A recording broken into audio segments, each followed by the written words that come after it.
잘 지내셨습니까? 저도 노예 잘 마치고 왔습니다.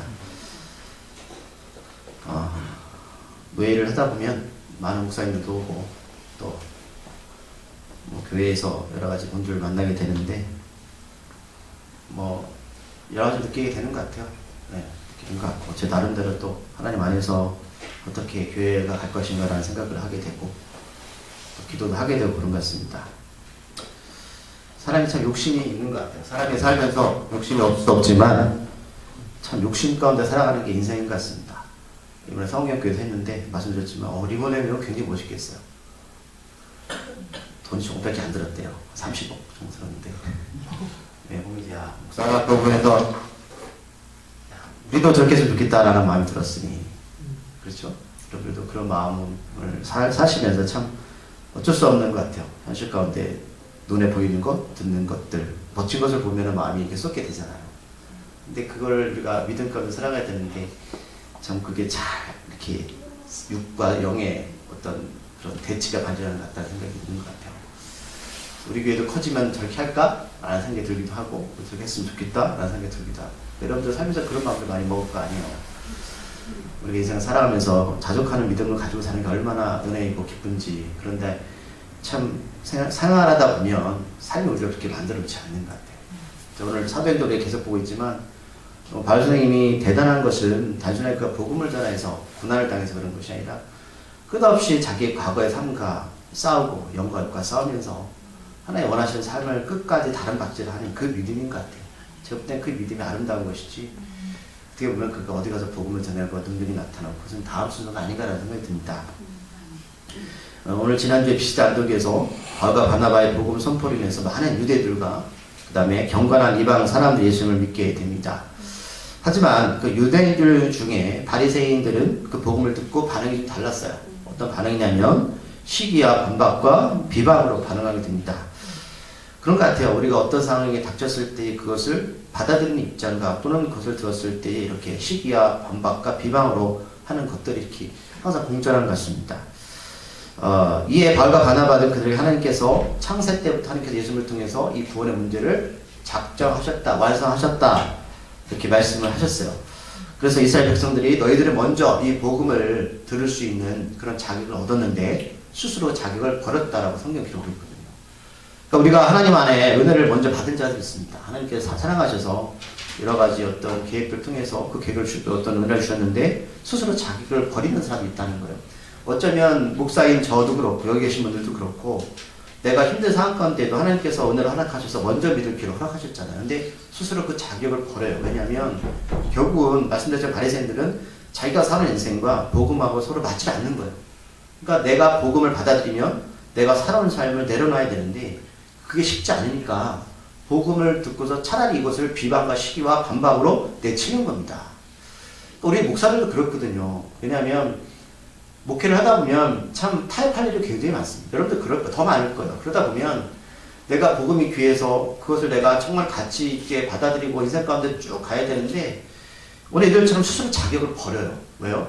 내가 지금 복음보다는 내가 살아온 삶이 더 귀하고 가치 있기 때문에 그것을 부여잡게 되는 것 같습니다. 그런데 이방인들은 그 소리를 듣고 굉장히 기뻐요. 왜냐하면 그들은 소외당했거든요. 지금까지 이스라엘 백성들만이 구원받았고 그들만이 하나님의 앞에 특권받는다고 생각했는데 하나님께서 이방인의 빛으로 삼겠다라고 말씀을 하니까 지난주 말씀 봤더니 이들은 소리를 듣고 기뻐하며 하나님의 말씀을 찬송하게 됩니다. 그 기쁨이 무엇을 얻어서 기쁜 게 아니라 내가 하나님의 사람이 되었다, 하나님의 자녀가 됐다는 말씀 그 자체가 그들의 기쁨이 되는 거예요. 그리고 그것이 찬송의 소리가 되는 겁니다. 그러니까 우리가 복음을 아무렇게나 생각하는데 어떤 이들한테는 그 복음이 정말 인생 가운데 가장 큰 가치인 기쁘고 찬송의 소리가 될 수 있는 일이 될 수 있다니까요. 지금 북한에서는 그런 일이 벌어지잖아요. 성경책이 없어 쪽복음을 다 성경책을 찢어서 갖고 다니고 찬송가를 갖고 다닐 수 없으니까 찬송을 다 외워버려요. 그럼 그들 누구한테 설교하겠습니까? 먼저 믿은 자들, 오랫동안 연세 드신 분이 있는데 그때 믿은 그 믿음의 선배들한테 하나님 말씀을 듣는 거예요. 그들은 오늘 이들처럼 기뻐하며 하나님 말씀을 찬송, 내가 지금 믿으면 당장 수용소를 끌려가고 내가 죽음 앞에 있지만 복음이 더 가치 있게 여기는 겁니다. 그런데 어떤 이들은 그것이 별게 아니라는 거예요. 오늘도 그런 일들이 벌어집니다. 자신의 생명보다 복음을 더 가치 있게 여기는 사람이 있는가 하면 어떤 이들은 그것을 스스로 자격을 버리고 은혜를 너무 쉽게 버리는 사람이 있다는 것이죠. 그래서 악한 것들은 어떻게 지난주에 이들이 행동을 하죠? 복음하고 상대가 안 되니까. 복음이 연약하거든요. 근데 그것을 가지고 자기가 이기지 못하니까 힘 있는 기부인들이나 힘 있는 유력자들을 선동해서 바울과 바나바를 쫓아냅니다. 그럼 복음이 뭐 이렇게 가치가 있습니까? 뭐 이렇게 힘이 있나요? 근데 이것이 두려운 거예요. 악한 세력도 이게 두려운 거예요. 이게 두려우니까 힘 있는 것들을, 힘 있는 사람들을 동원해서 이들을 쫓아냅니다. 그러니까 누군가의 그 가정 안에서 누군가 구원을 받게 되면 그를 통해서 온 가족이 구원받을 수 있는 기회가 열리거든요. 그것을 악한 영도 두려워하는 거예요. 그러니까 이런 일이 벌어지니까 바울과 바나바는 어떤 선택을 하냐면 내가 발에 티끌까지 털어버리겠다. 그거는 주께서 말씀하시는 거거든요. 너 어디 가서 복음 전할 때 듣지 않으면 발에 티끌까지 버려버려라. 이거예요. 그러니까 우리가 여러분 어떤 이들은 복음을 듣고 그냥 이렇게 대적하거나 또는 아무렇지도 않게 인생 가운데 내가 악사처럼 여기는 자들에게 하나님은 내가 두고 보지 않겠다는 거죠. 발에 티끌처럼 털어버리고 더 이상 그들에게 복음 전하지 말라는 겁니다. 자, 하지만 비스대 안독에서 복음을 듣고 영생을 얻은 사람들은 기쁨과 성령이 충만하게 됩니다. 사람들은 여러분 기쁨을 어디서 찾을까요? 자, 앞에서 말씀드렸지만 기쁨을 대부분 영적인 것에 찾으려고 하지 않습니다. 어떤 걸 찾냐면 육에서 오는 기쁨을 찾으려고 해요. 그러니까 사람들이 내가 기쁘다라고 하는 것을 가만히 들여다보면 그런 것 같아요. 내가 어떤 것을 목적으로 삼거나 가지고 싶어하는 물건이 있다면 그것을 얻게 되면 기쁘잖아요. 근데 가만히 보세요. 그게 내 안으로 들어오는 건 아니거든요. 근데 기쁨이 뭐냐면 내가 그냥 보는 것 자체예요. 내가 원하는 것을 얻었을 때 오는 성취감인데 그게 어디로부터 출발하냐면 마음입니다. 마음. 마음에서 좋으면 좋은 거지. 내가 아무리 좋은 것을 얻어도 마음에 싫으면 싫거든요. 그러니까 가만히 보면 이 기쁨이라는 것은 실제적인 것은 사람들이 여러분 외적에서 오는 게 아니고요. 이 마음에서 내적에서 오는 거예요. 근데 사람들이 그것을 잘 몰라요. 그런데 그 기쁨이 여러분 계속 가면 좋지만 그렇지 않잖아요. 그래서 그 기쁨을 계속 얻고자 자꾸만 외적인 것에 대해서 자꾸만 무엇을 만들고 그걸 나한테 가져오려고 애를 쓰거든요. 근데 그게 계속 반복되지 않습니까? 그러니까 제가 거기서 그렇게 멋지다라고 말했던 그런 부분들 그게 과연 오래 지속될까요?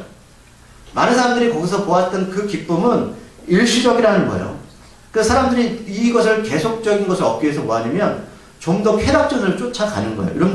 요즘 그 사회에서 문제되는 뭐예요? 뭐 마약이나 이런 것들이 있잖아요. 왜냐하면 그것들이 내가 얻고자 하는 그것들이 내 마음속에 충족이 안 되니까 계속 육에서 뭔가 쾌락을 살아가는 게 우리의 모습입니다. 이게 성경에서 말하는 거예요. 너희들은 육의 것은 너희 것을 계속해서 만족해 줄 수 없어. 그래서 마음을 지켜라고 잠언서에 말씀하셨거든요. 그 마음이 영적인 거예요. 마음에서 내가 평온과 평강을 누리게 되면 아무리 외적으로 힘들어도 버텨낼 수 있습니다. 근데 많은 그리스도인들이 지금도 보면 외적인 것이 힘듦에도 불구하고 내적으로 하나님 관계가 잘 되니까 이겨내는 힘을 견딜 수 있어요. 얻어내는 거예요. 그래서 우리가 볼 때는 어떻게 저렇게 살아갈까라고 우리가 그들 바라보지만 그들은 내적인 풍요로움이 있어요. 그게 바로 영적인 충족감이거든요. 그러니까 우리가 그것을 깨닫게 되면 우리는 아무리 세상 것에서 무엇을 얻는다 할지라도 그것은 우리한테 영원한 행복을 줄 수 없구나 해서 빨리 여러분 깨달으셔야 돼요. 근데 사람인들은 자꾸만 그것을 바라보게 되거든요. 그래서 성경에 보면 너희들은 걱정것이 원인이 어디서 오는지를 분명히 알아라. 그게 바로 죄성이에요. 죄. 영적인 관계 틀어짐. 그런데 그 죄의 결과 죽음이잖아요. 결국 우리가 오는 모든 것들, 세상에서 얻는 모든 것들은 결국은 우리가 죽음으로 결국 종교에 거기서 그렇게 끝나는 겁니다. 근데 그 죽음이 육적인 죽음만 끝나는 게 아니라 영적 영원한 죽음으로 다가오는 것이거든요. 그러니까 우리가 느끼는 이런 괴로움과 고통들은 단순하게 이 땅에서 끝나버릴 아무것도 아닌 헛것이라는 겁니다. 그런 하나님께 우리를 사랑하셔서 그래도 불구하고 도우시고 이끄시는 것은 육의 것을 우리가 버릴 수 없으니 육의 것을 하나님께서 도와주심으로써 버티시는 힘을 주시는 거거든요. 그러나 최종적으로 보세요. 여러분 육의 것은 소멸되지만 영의 것은 영원한 것에 잊지 마십시오. 그것을 우리가 깨닫게 된다면 이 기쁨과 소망이 무엇이고 기쁨과 성령의 충만이 무엇인지를 우리가 알 수 있다니까요. 그게 바로 복음입니다. 영적인 행복감, 영적인 충족, 마음에서는 그 평안, 평강, 그게 바로 하늘로부터가 된다는 거예요. 우리 지난주 봤지만 이들이 이곤용으로 쫓김을 당하잖아요. 약해서 쫓김을 당하는 게 아니에요, 여러분. 죽은 자 살리시고 병든 고치는 능력이 이 안에 있습니다. 그러나 하나님께서는 이들과 싸울 필요가 없다는 것이죠. 발에 특경을 버리고 나라 명령하셨습니다. 이곤용으로 쫓김을 당한 바울과 바나바는 오늘도 1절에 보니까 오늘 전에 똑같은 일들을 벌여요. 어떤 일을 벌이죠? 예, 유대인의 회당에 들어가서 말씀을 전하게 됩니다. 그러니까 오늘 지난주 BCD 안족도 그렇고 오늘 이고년이라는 그 지역도 보니까 회당과 유대인들이 많이 살고 있었던 지역인 것 같습니다. 그래서 들어가서 말씀을 전하게 되는데 오늘 1절에 보니까 누가는 두 사람이 회당에 들어가 말했다라고만 기록하고 있고요. 구체적으로 이들이 어떤 말을 했는지에서는 기록은 없어요. 왜냐하면 당연히 누가는 이들 바울과 바나바는 회당에 들어가서 복음을 전했겠죠. 앞에서 분명히 BCD 안독에서 했던 일들을 똑같이 반복되어서 하는 일들을 보게 됩니다. 저는 그런 생각을 했어요. 여러분, 저도 그렇지만 우리는 순례자 삶을 살고 있는 거 아닙니까? 그런데 이게 돈이 되는 일이 아니잖아요. 바울과 바나바는 유력한 지주의 아들이었고 바울도 그런 길을 가고 있었잖아요. 꽤나 좀 잘 나가는 집안. 근데 이렇게 먼 거리를 다니면서 복음을 전할 가치가 있을까? 제가 그런 생각이 들었어요. 도대체 자기한테 유익이 뭐가 있을까요? 여러분들 어디가 전도해서 그가 예수 믿으면 유익이 있습니까?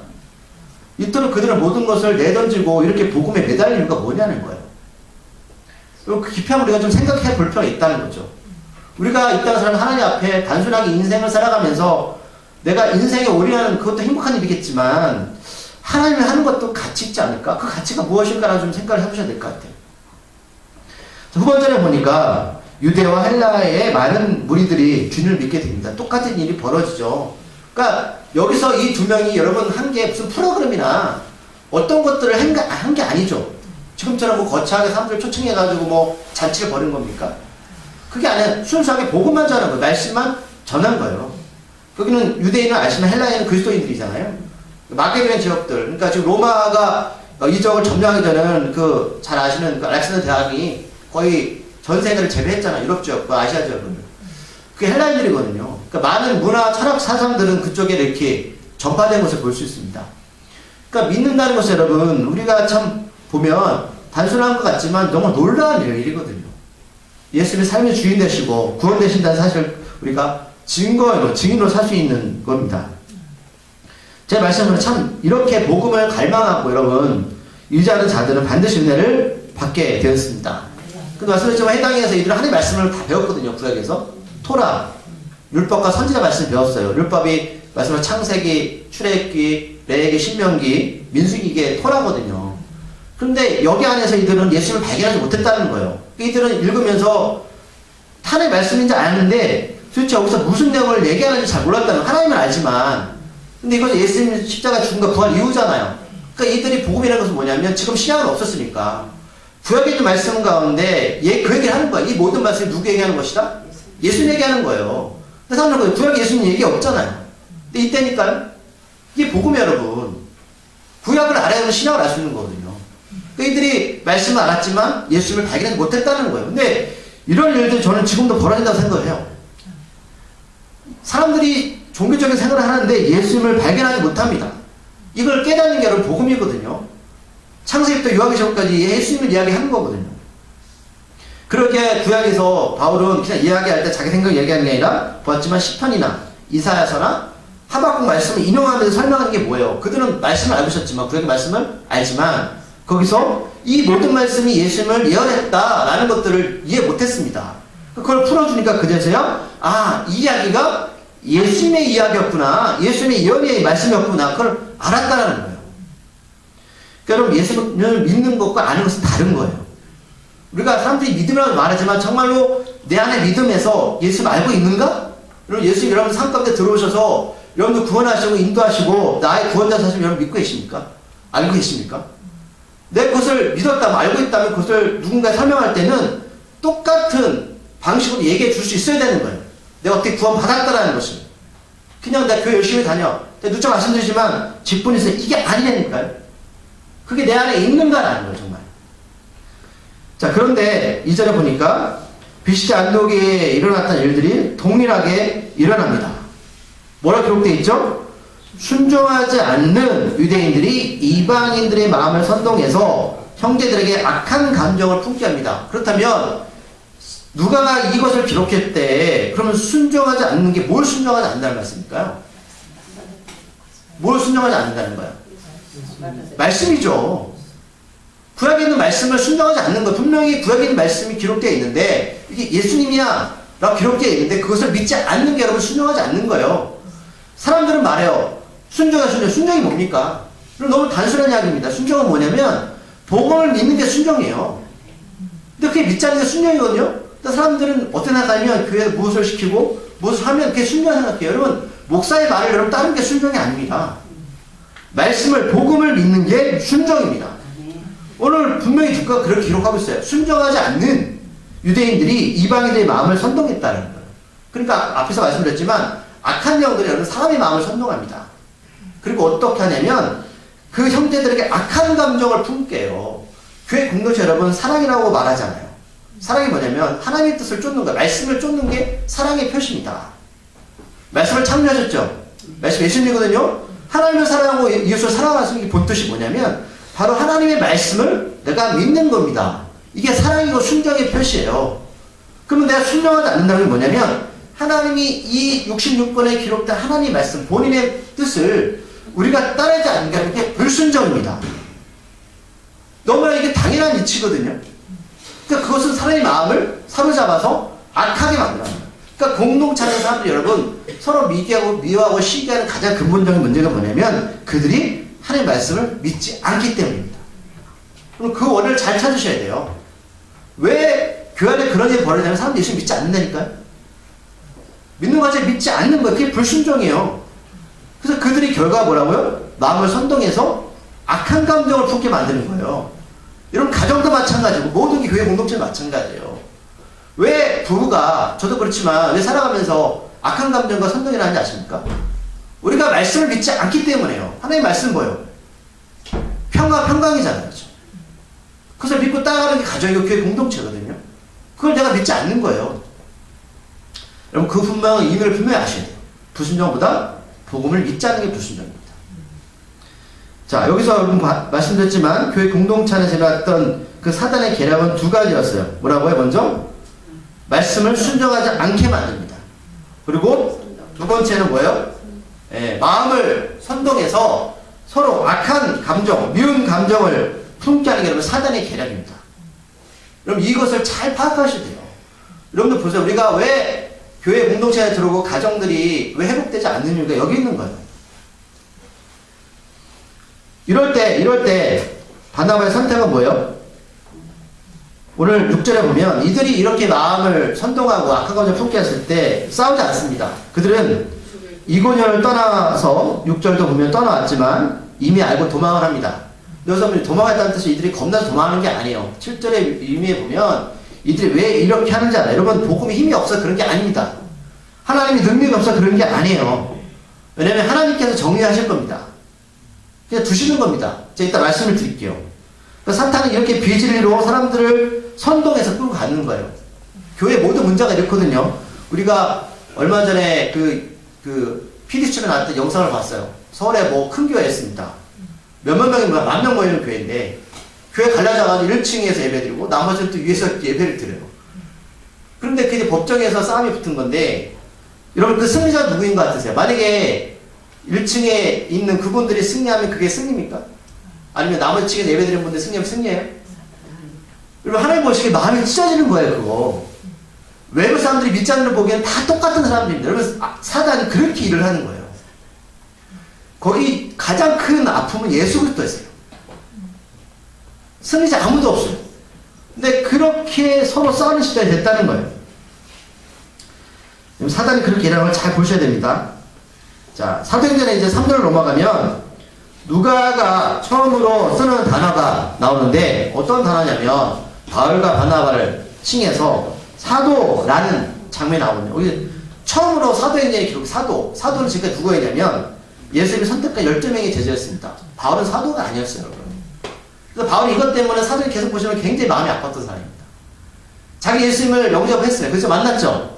그리고 자기 나름대로 뭐 아라비아 가서 이렇게 3년 동안 자기 나름대로 이렇게 수양도 하고 막 하고 복음도 전하겠다 했는데 사람들이 믿지 않았어요. 그래서 바나바가 도와줬거든요. 그러니까 여러분 그러니까 바울이 썼던 서신을 보시면 항상 첫머리에 뭐라고 기록되어 있냐면 사도된 바울 이렇게 표현되어 있어요. 이렇게 표현이 쓰는지 아세요? 사람들이 믿지 않아요. 자기를 믿어주는 게 아니에요. 이 사람은 항상 예수님을 믿는 사람을 잡아가지고 자기의 출세를 달려갔던 사람이었거든요. 항상 그렇게 자기를 표현하는 거예요. 그러니까 오늘 사도행전에 누가가 처음으로 바울을 지칭할 때 사도라는 표현을 쓰는 겁니다. 처음 나오는 장면입니다. 왜 이렇게 표현을 쓸까요? 그러니까 어떻게 보면 누가가 볼 때는 이제는 바울이 믿을 만한 사람이다라는 게 바로 오늘 이 이고뇨 지역에서 드러나는 것 같아요. 그러니까 참 사람들 앞에서 이 내 자신을 인정받기 이렇게 어려워요. 하나님 안에서. 그렇잖아요? 오늘 누가가 처음으로 오늘 이 장면 3절에서 사도라는 표현을 쓰는 것을 여러분들 보셔야 됩니다. 자, 이렇게 두 사도가 오늘 성경의 3절에 보니까 이고니온에 오래 있는 이유가 있습니다. 앞에는 2절에서 분명히 악한 감정을 불러일으켜서 힘들 경우가 생겼죠. 그런데 오래 있어라는 표현이 있잖아요. 왜 3절에 이 두 사도가 오래 있습니까? 뒤에 표현되어 있잖아요. 그죠? 하나님의 말씀을 전하기 위해서요. 다른 거 복음을 전하기 위해서. 다른 이유 없습니다. 그러니까 내가 지금 많은 악한 힘을 통해서 악한 감정을 불러일으킨 사람들한테 얼마나 많은 공격을 하겠습니까? 근데 은혜의 말씀을 증언하기 위해서 그런 거예요. 은혜의 말씀은 복음이거든요. 계속해서. 제가 말씀드렸지만 이 증언이라는 뜻을 여러분 헬라 언어에 보면 순교랑 같은 해석입니다. 그러니까 내가 하나님의 증인이 된다. 이게 무슨 뜻이라고요? 나는 이제 순교자가 되겠다는 거예요. 우리가 예수 믿고 나 예수님의 증인 되겠다고만 하잖아요. 너무 쉽게 말하거든요. 그게 내가 순교자가 됐다는 의미예요. 내가 저 사람 나를 죽이려고 해도 나는 복음을 끝까지 지키는 순교자가 되겠습니다. 이 의미입니다. 그러니까 이들이 이 이고니온 지역에 오래 있는 이유는 바로 복음을 계속 순교자의 의미로 전하겠다는 뜻입니다. 제가 이 은혜에 대해서 말씀드렸습니다. 은혜가 뭐라고요? 은혜가 단순하게 어떤 말씀이나 찬양을 통해서 내가 기분이나 감정을 갖는 게 은혜가 아닙니다.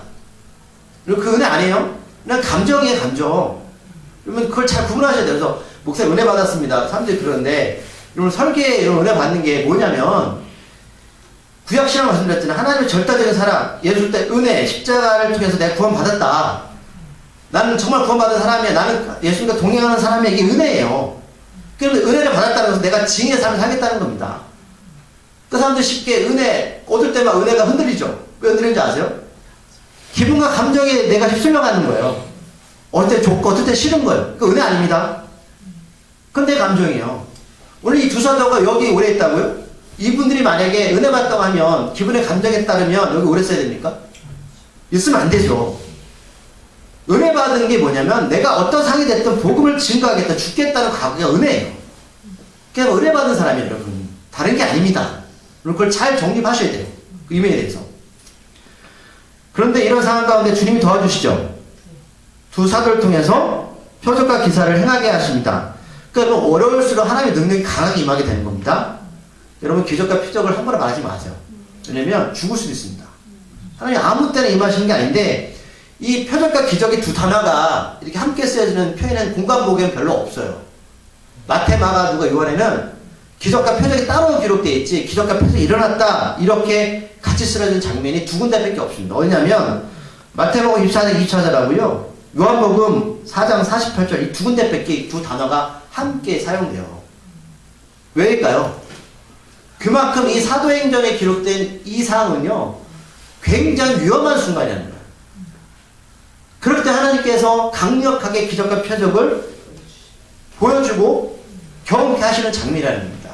그걸 누가 이렇게 기록한 거예요. 그래서 공간복음에는 두 군데밖에 기록되어 있지 않아요. 그러니까 얼마나 이 두 사도가 어려운 선교 여행을 하고 있는 줄 우리가 짐작할 수 있습니다. 자, 이렇게 오랜 은혜의 말씀이 선포되어지면 많은 사람이 변화가 나고 막 할렐루야 찬양 부르어야 되잖아요. 그렇죠? 그러면 우리가 볼 때 막 저도 그래요. 목사 애쓰고 이런 그렇지만 복음 전하면 그분들이 바로 예수님 믿고 막 변화되어져 이렇게 되면 좋겠죠. 근데 오늘 사절에 보면 그렇게 일이 벌어지지 않아요. 사절에 어떤 결과가 벌어지죠? 사절에 보니까 두 가지 형태로 나뉘어집니다. 첫 번째 뭐예요? 말씀에 순종하지 않는 유대 발생들을 따르는 사람들하고 두 사도를 따르는 사람으로 나누게 됩니다. 복음은 진리죠. 그러면 형태를 두 가지 나누게 됐습니다. 이게 하나님께서 마지막 때에서 말씀하시는 거예요. 분명히 두 부를 나누게 했습니다. 분명히 선택은 개인의 몫이죠. 그렇죠? 믿고 안 믿고는 개인의 몫입니다. 그러니까 복음이 선포되어지면 말씀을 순종하는 자들과 불순종에 이걸 나누게 되는데 성경이 이것을 알곡과 가라지로 기록하고 있습니다.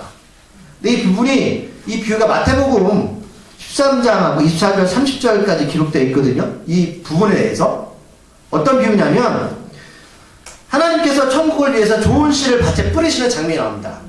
자, 씨 뿌리는 자 비유 제가 4가지 비유 말씀드린 적 있죠? 여러분 땅이 중요한 게 아니에요. 여러분 뿌리는 자가 중요한 거예요. 계속 씨를 뿌려야 되는 거예요. 뿌리는 자가 거두면 끝나는 겁니다. 하나님께서 좋은 씨를 뿌렸습니다. 복음의 씨를 뿌렸어요. 밭에. 이게 우리죠. 이런 게 뿌렸습니다. 근데 사단이 몰래 와서 그 씨 위에 또 가라지 씨를 뿌립니다. 뿌리는 거예요. 여러분. 우리가 복음을 들었다 그러면 우리가 이게 구원이 완성되는 게 아니에요. 사단이 끊임없이 와가지고 씨를 뿌립니다. 그런데 잘하는 걸 보니까 가라지가 좀 보이는 것 같아요. 그래서 종이 하나님 주인한테 와가지고 이렇게 요청합니다. 하나님, 가라지를 뽑겠습니다. 뽑아주세요. 그러니까 이 천사나 이런 하나님이 하는 사람 마음대로 할 수가 있는 게 아니에요. 물어봐요. 그런데 주인은 하나님 뭐라고 대답하시냐면 혹 곡식까지 뽑힐까봐 염려되니까 하지 말라고 합니다. 그럼 하나님이 이렇게 결론을 내리셔요. 뭐라고 결론을 내리시냐면 추수 때까지 함께 자라게 두어라. 추수 때가 되면 추수꾼들에게 말하기를, 신천지 추수꾼이 자기라고 얘기하더라고요. 자기는 아니에요. 여러분. 이거 천사예요. 추수꾼들에게 말하기를 가라지는 먼저 거두어 불사르게 단으로 묶어두고 곡식은 모아서 곡간에 넣으라고 명령하세요. 그럼 이 뜻이 뭐냐는 거예요. 여기서 보면 먼저 하나님은 이 땅에 곡식과 가라지를 그냥 두신다는 거예요. 거짓과 진리를 그냥 두십니다. 이유가 뭐예요? 혹 알곡이 다칠까봐 그런 겁니다. 그리고 농사 짓는 분은 알겠지만 벼가 이삭이 나올 때까지 여러분 가라지하고요 알곡과 구분을 못한답니다. 그럼 이삭이 뭐예요? 열매입니다. 열매예요. 하나님 말씀하셨죠. 마지막 때 뭘 보고 알겠다고요? 열매를 보겠다는 거예요. 그러니까 열매를 보지 못하면 우리는 다 뽑을 수 있다는 소리예요. 하나님 어때요? 열매를 요구하셨죠? 그렇죠? 그러게 열매가 맺힐 때까지는 두라는 거예요. 그러니까 믿음을 끝까지 지키는 곡식을 하나님은 기다리고 계십니다. 이 비유예요. 둘째, 또 어떤 뜻이냐면 오늘 성경에 보니까 다 자라면 분명한 것은 오늘 그 단위로 묶어두잖아요. 그럼 가라지가 적다는 소리예요? 많다는 소리예요? 많다라는 소리입니다. 열매는 적을 수 있습니다. 잘 보셔야 돼요. 이것은 여러분 교회 공동체에서 말씀하시는 거예요. 사단이 여러분 이 가라지를 밖에 뿌릴 것 같으세요? 아니에요. 밖에 뿌릴 필요가 없습니다. 안에다 뿌리고 다닙니다. 그런데 가라지가 더 많습니다. 열매 맺는 자가 적습니다. 하나님이 지켜보고 계신다. 가라지는 단을 묶을 만큼 그 양이 적은 것이 아니라 많다라는 겁니다. 마지막으로 여기서 핵심은 가라지와 곡식을 나누시는 분은 누구시다? 하나님이십니다. 하나님이 그냥 내버려 둬라. 누가 해결하시겠다? 하나님께서. 그래서 이들이 도망가는 겁니다. 복음에 불순종한 이들을 5절에 보면 이방인, 바리새인, 유대인, 힘있는 관리들 이렇게 분류하고 있습니다. 이것을 보면서 뭘 할 수 있냐면 사단은 꽤 조직적으로 움직이고 있습니다. 자, 교회 공동체 안에서 사단들이 움직일 때 어떻게 움직이는지 아세요? 막 움직이지 않습니다. 힘 있는 자들 선동해서 조직적으로 움직입니다. 근데 지금 사도들 힘이 있어요? 없어요. 힘이 없습니다.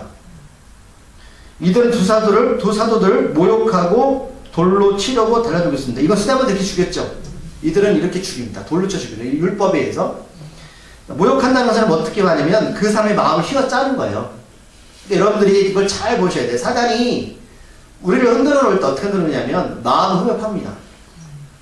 이렇게 흔들어 놓습니다. 그럼 거기에 여러분 잘 버티셔야 돼요. 거기에 여러분 신경 쓰지 마십시오. 사단이 이렇게 우리 마음을 휘어잡아요. 조직적으로 행동하면서. 자, 이제 말씀을 제가 정리할 거예요. 자, 이 일로 바울과 바나바가 도망가게 되는 겁니다. 자, 어디 도망가냐면 이제 다음 주에 본문 설교 말씀인데, 자, 루가니오의 두성 루스드라와 더베입니다. 자, 루스드라는 다음 주 본문의 시작이기도 합니다. 자, 이적은 사도행전 16장 1절에서 다시 나오게 돼요. 루스드라. 그런데 이게 어떤 적이냐면 바울이 여러분 디모데 우리 신약의 디모데에서 있죠. 디모데 엄마 유니게를 만나는 게 바로 루스드라. 여기 보면 루스드라 적입니다. 그러니까 어쩔 수 없이 도망갔던 그들의 하나님은 하나님의 육군을 만나게 하셨습니다. 하나님이 일으키기를 하신 거예요. 그리고 더베라는 적은 이제 오늘 이 본문에서 1차 선교 여행이 끝나게 되고 사도행전 16장에서 2차 선교 여행이 시작이 여기입니다. 여기 다시 시작하게 되는 겁니다. 그러니까 하나님의 선교사역은 끝난 게 아니에요.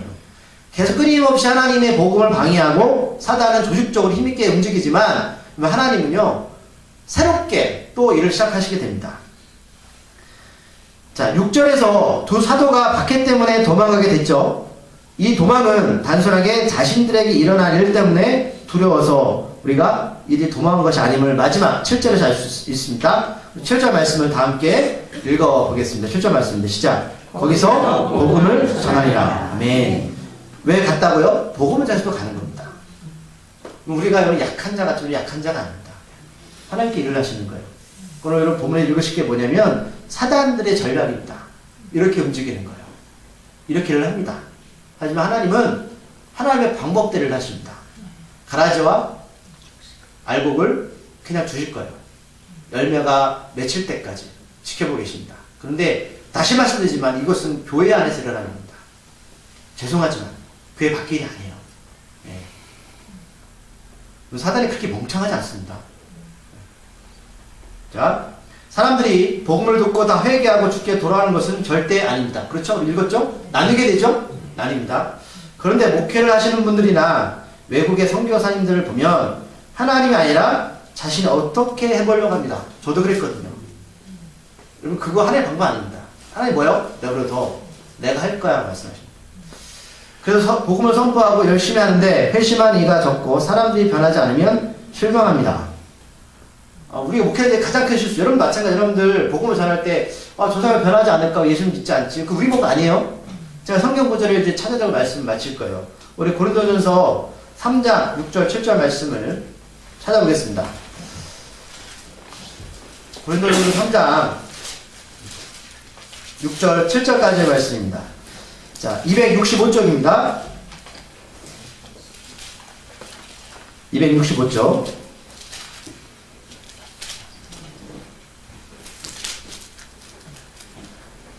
6절부터 8절까지 말씀을 읽어볼게요. 자, 이제 마무리하겠습니다. 찾았습니까? 265쪽 고린도전서 3장 6절부터 8절까지 말씀 찾았습니까? 네. 자, 다 같이 읽겠습니다. 시작. 나는 심었고 아볼로는 물을 주었을 때 오직 하나님께서 자라게 하셨나니 그런즉 심는 이나 물 주는 이는 아무것도 아닌데 오직 자라게 하시는 이는 하나님뿐이라. 심는 이나 물 주는 이는 한 가지이나 각각 자기가 일한 대로 자기의 상을 받으라. 아멘. 하나님께서 복음의 씨앗을 밭에 뿌리셨습니다. 그러면 나는 바울이거든요. 바울은 뭐예요? 심었어요. 아볼로는 물을 줬습니다. 자, 근데 자라나게 하시는 분 누구십니까? 하나님이십니다. 우리가 복음을 전하고 어떤 일을 행해도 우리가 할 수 있는 것은 없어요. 사랑하고 양육하고 우리의 몫입니다. 하지만 그가 자라게 할 수 있는 것은 오직 하나님이십니다. 그런즉 심는 이나 물 주는 이는 아무것도 아닙니다. 여러분, 저 아무것도 아닙니다. 여러분들 아무것도 아니고요.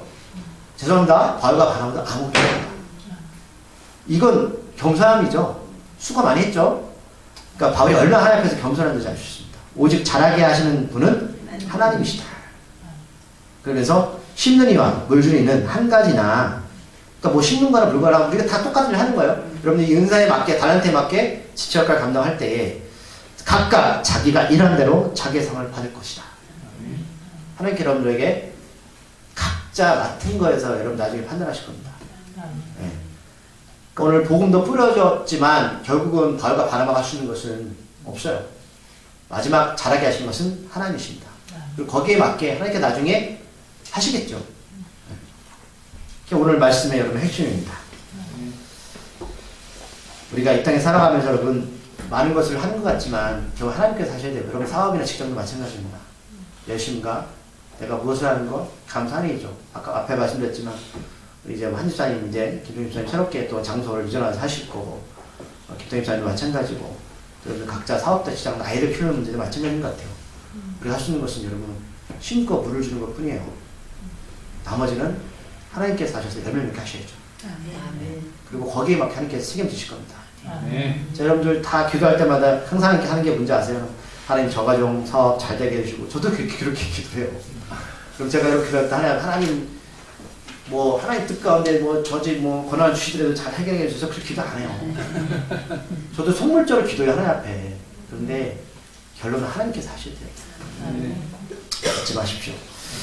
기도하시겠습니다. 하나님, 오늘 바울과 바나바가 쫓겨나서 이고니온 지역 가서 복음을 전하지만 결국 사단의 계략으로 거기서 쫓겨나게 됩니다. 하지만 그들이 쫓겨난 그 지역에 가서 또 복음을 전합니다.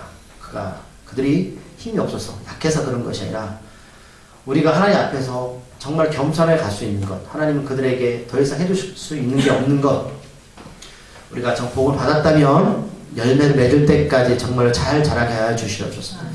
우리가 가라가 되지 말게 하시고 마지막 때 하나님께 우리를 잘 열매를 거두셔서 하나님 곳간에 우리를 쌓을 수 있도록 아버지가 도와주시고 은혜를 베풀어 주시옵소서. 예수님 이름으로 기도드립니다. 아멘.